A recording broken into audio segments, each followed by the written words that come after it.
महाप्रलय के पश्चात सृष्टि की उत्पत्ति से पूर्व सर्वत्र अंधकार था। केवल शेष थी सदाशिव की ज्योति। सदाशिव ही निराकार निर्गुण ब्रह्म है।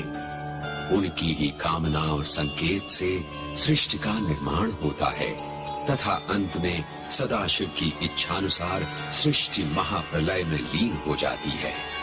सृष्टि की रचना से पूर्व यही ज्योति स्वरूप सदाशिव लिंगाकार रूप धारण करते हैं।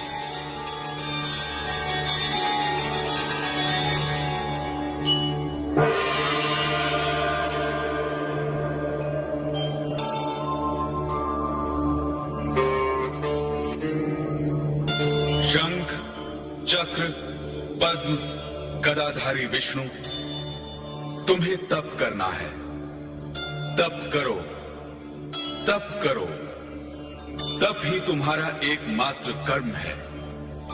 तप ही तुम्हारे लिए सर्वोच्च धर्म है।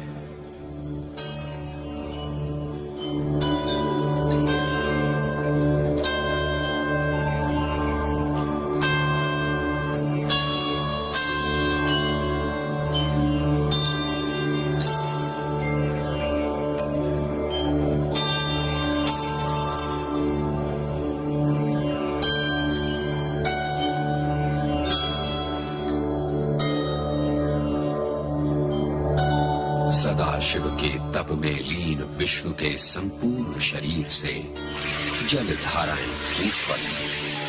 ये ब्रह्म जल था। धीरे धीरे विष्णु के शरीर से निकला हुआ ब्रह्म जल शून्य के महासागर में परिवर्तित हो गया। तत्पश्चात सदाशिव ने विष्णुदेव को आदेश दिया, विष्णुदेव, अब तुम इस ब्रह्मजल में शयन करो तथा उत्पत्ति के आधार बनो।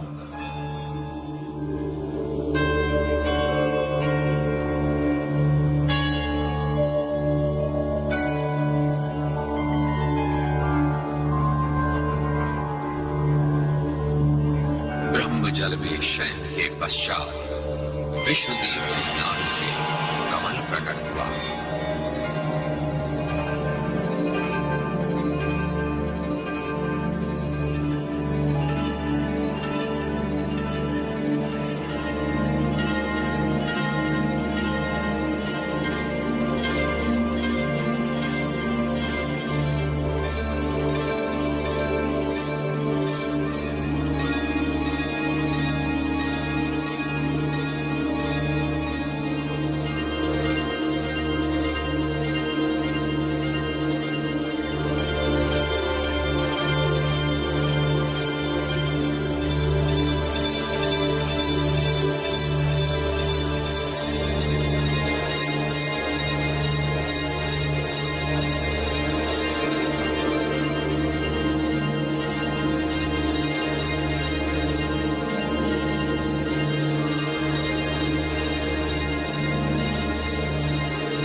सदाशिव ने अपने ज्योतिर्मय लिंग स्तंभ के दाहिनी ओर ब्रह्मा को प्रकट किया तथा उन्हें विष्णु की नाभि से उत्पन्न कमल पर आसीन कर दिया। ब्रह्मा चकित थे। वे कौन हैं? उनका जन्मदाता कौन है? उनकी उत्पत्ति का स्रोत क्या है? ये जानने के लिए वे जिस कमल पर खड़े थे उसी की आधारभूत कमलनाल में अपने जन्मदाता का अन्वेषण करने के लिए प्रवेश कर गए।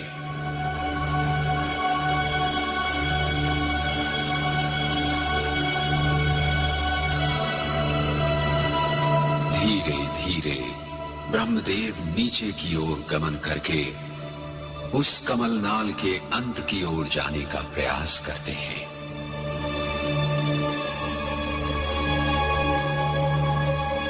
उन्हें ऊपर नीचे चारों ओर शून्य ही शून्य दिखाई देता है, परंतु नीचे की ओर निरंतर गमन करके भी ब्रह्मदेव कमलनाल के अंत का संधान नहीं कर पाते। उस अंतहीन कमलनाल में वे युग युगों तक भ्रमण करते रहते हैं, परंतु उन्हें अपने सर्जक के दर्शन नहीं होते।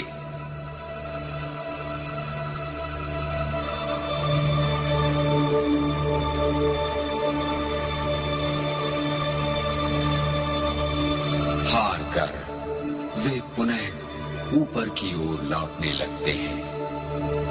उनके मन में फिर आशा का संचार होने लगता है। संभवतः अब उनके जन्मदाता उन्हें अवश्य दर्शन देंगे।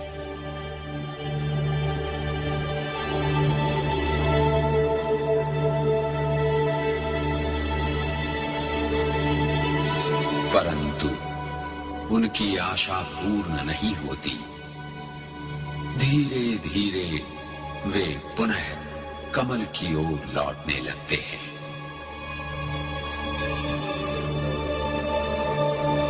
अपने सर्जक का पता लगाने की ब्रह्मा की अन्वेषण यात्रा असफल सिद्ध होती है।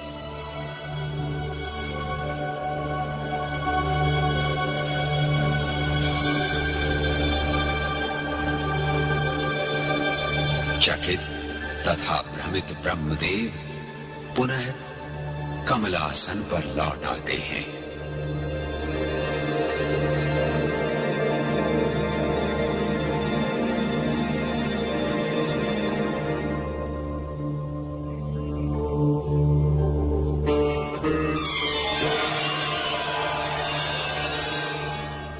आप कौन हैं? मैं हूं प्रथम पुरुष विष्णु, तुम्हारा जन्मदाता। नहीं, तुम मेरे जन्मदाता नहीं हो सकते। मेरा जन्मदाता कोई अन्य है। उस अन्य को तुम देख नहीं सकते। जिसे तुम देख सकते हो वो मैं हूं। मैं हूं तुम्हारा जन्मदाता। तुम मेरे ही नाभि कमल से उत्पन्न हुए हो। नहीं, यह सत्य नहीं है। यदि कोई मेरा जन्मदाता नहीं है तो फिर मैं स्वयंभू हूं। नहीं, तुम स्वयंभू नहीं हो। यह असत्य है। यही सत्य है। तुम दोनों का विवाद निरर्थक है। ब्रह्मदेव तथा विष्णुदेव का जन्म मुझ ज्योति स्वरूप सदाशिव से हुआ है। अर्थात तुम दोनों का जन्मदाता मैं हूं।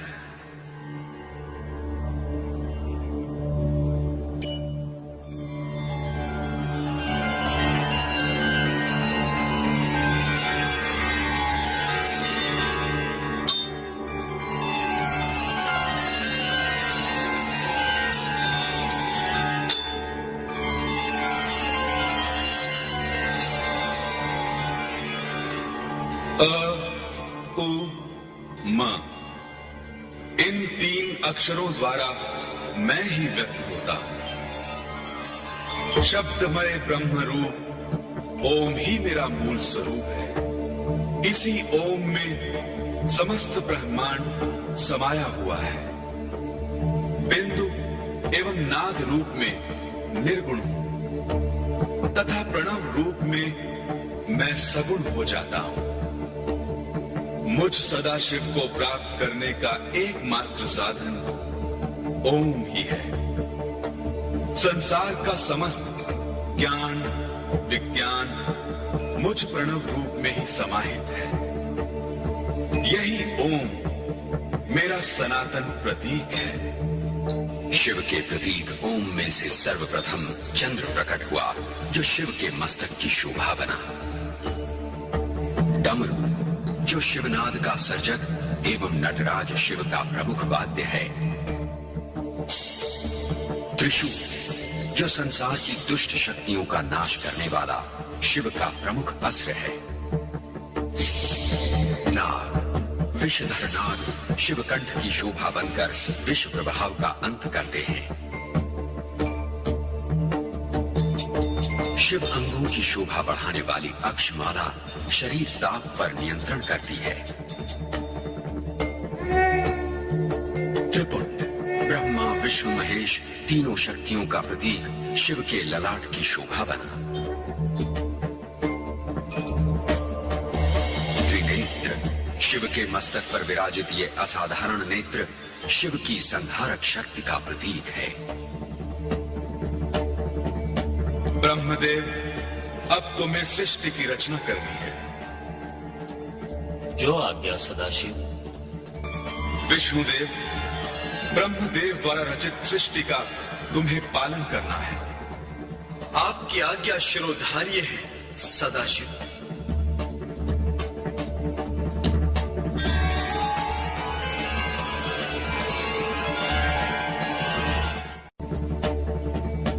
ब्रह्मदेव, अब तुम्हें सृष्टि की रचना करनी है।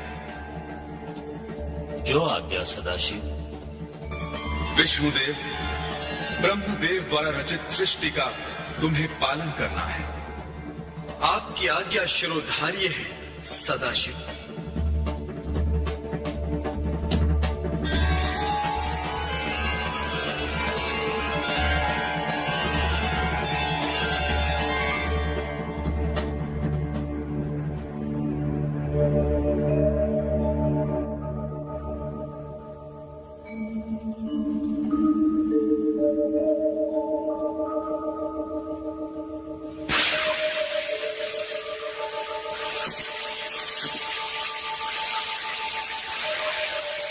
सृष्टि रचना के कार्य में सर्वप्रथम 24 तत्वों से युक्त हिरण्यवर्ण ब्रह्मांड प्रकट हुआ।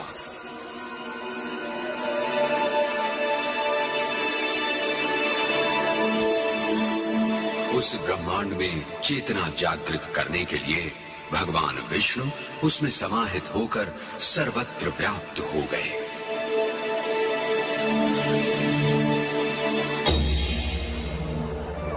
फिर ब्रह्मांड 2 भागों में विभाजित हो गया।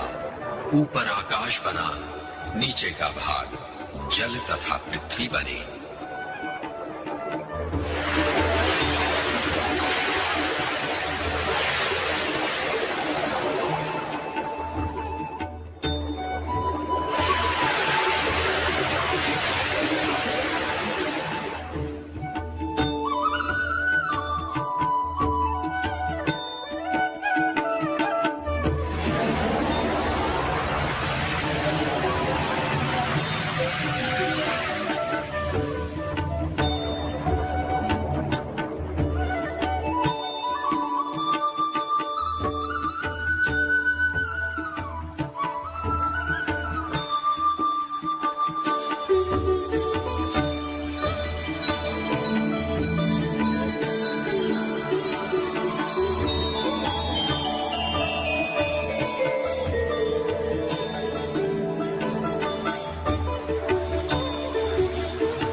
अपनी इस रचना से ब्रह्मदेव संतुष्ट न थे।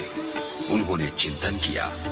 उस चिंतन के फलस्वरूप उनके मस्तक से 4 मानस पुत्र उत्पन्न हुए।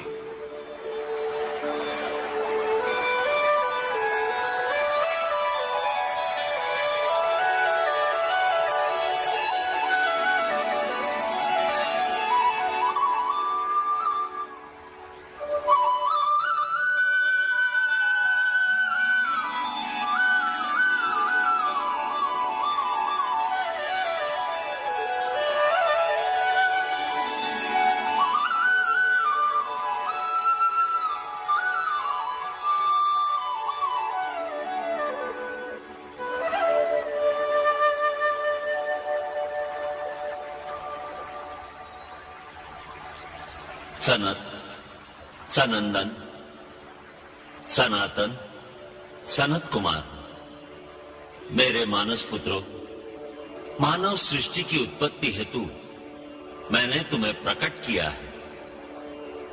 परमपिता, हमें क्षमा करें। हम चिंतन द्वारा आपके मस्तक से प्रकट हुए हैं। यह कार्य हमसे नहीं होगा। हम सदा ब्रह्म चिंतन में लीन रहना चाहते हैं। वैराग्य ही हमारा धर्म एवं कर्म है।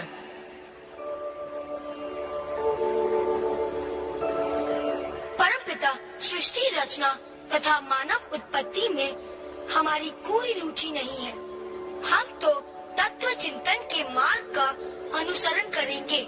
हमें क्षमा करें परमपिता।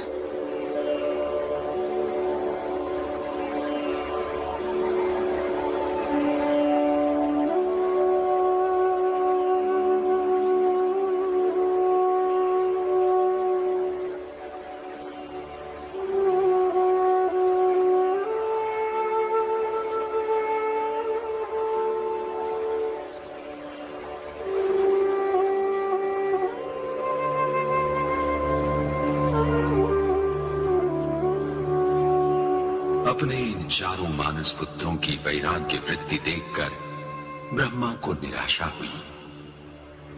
उन्होंने पुनः मानव सृष्टि की कामना से अन्य मानस पुत्रों की उत्पत्ति का संकल्प किया।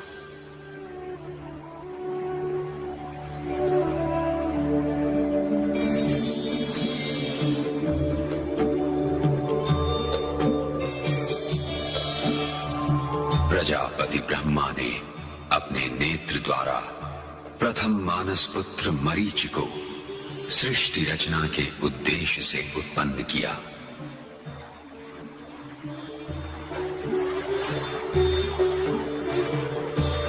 परंतु मरीचि ने तपस्या के लिए जाने का निश्चय किया।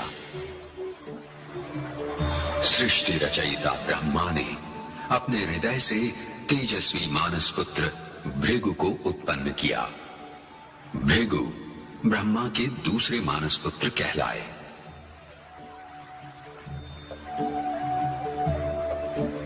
ये भी तपस्या के लिए चले गए। तत्पश्चात ब्रह्मदेव ने अपने मस्तक से तीसरे मानस पुत्र अंगिरा को उत्पन्न किया।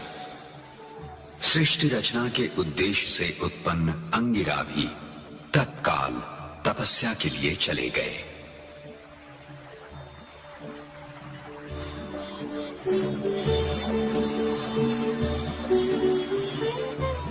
परमपिता ब्रह्मा ने व्यान वायु द्वारा अपने चौथे मानस पुत्र पुलह को उत्पन्न किया। पुलह ने भी तपोमार्ग की ओर प्रयाण किया।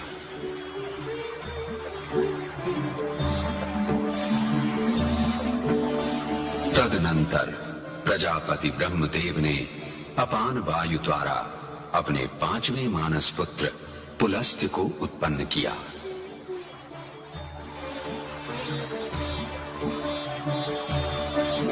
पुलस्त्य ने भी तप का मार्ग अपनाया।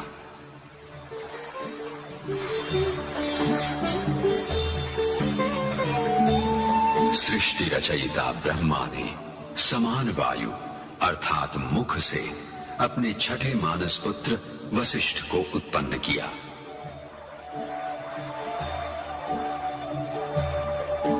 वशिष्ठ ऋषि ने भी अपने अग्रजों का अनुसरण किया।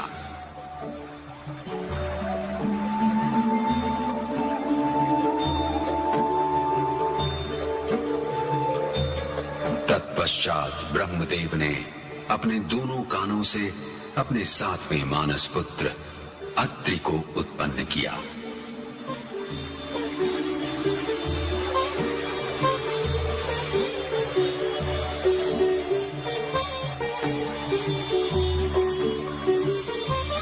अत्रि ऋषि का मन भी तपस्या की ओर उन्मुख था।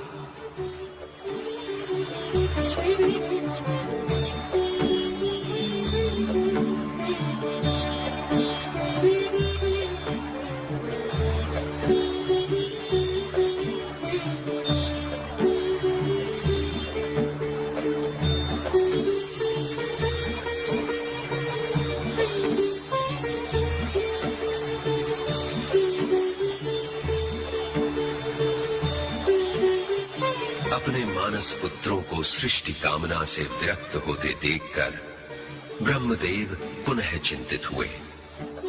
वे असमंजस में थे।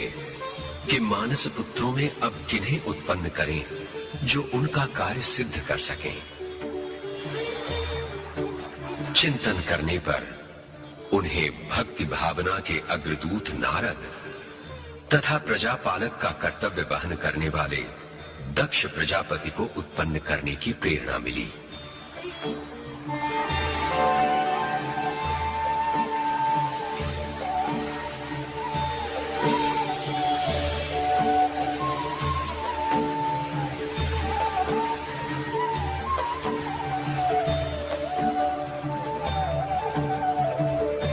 वत्स नारद, तुम भक्ति स्वरूप हो। संसार के प्राणियों में भागवत भक्ति का प्रसार करोगे, जिससे लोग धर्म भावना को अपनाएं तथा पाप कर्मों से बचे रहें। जीवन धन्य हुआ परमपिता। नारायण नारायण। मेरे लिए क्या आज्ञा है परमपिता? पुत्र दक्ष, तुम प्रजापति की भावना से प्रजा का पालन करोगे। जो आज्ञा परमपिता।